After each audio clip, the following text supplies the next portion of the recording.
तर राज ठाकरे यांनीही भाजप आणि शिंदेंचा हात सोडावा।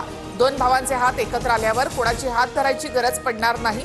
राज उद्धव ठाकरे युतीवर सुषमा अंधारेंचं सूचक वक्तव्य। जालिंदर सुपेकर यांच्या आरोपांवर माध्यमांसमोर बोलण्यास नकार। कैदी गायकवाडकडे 550 कोटींची मागणी केली। सुपेकरांवर 7 मोठे आरोप। हगवणेंचे मामा जालिंदर सुपेकर यांच्यावरील आरोपांची मालिका सुरूच।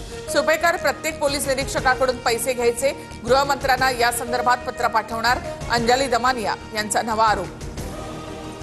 सरकारने जालिंदर सुपेकरांची होमगार्ड विभागात बदली केली। सुपेकर यांच्यावरील आरोपांची चौकशी होईल। मुख्यमंत्री देवेंद्र फडणवीस यांचं वक्तव्य। संजय शिरसाट यांनी नियम टाळून मुलाच्या नावाने शेंद्रा MIDC मध्ये 6 कोटींची जागा घेतली। तिथे मद्य निर्मिती केली जाणार। इम्तियाज जलील यांचा दावा।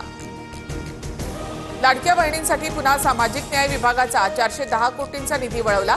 लाडकी बहीण योजनेमधल्या अनुसूचित जाती प्रवर्गातील पात्र लाभार्थ्यांना देण्यासाठी निधी वापरला जाणार।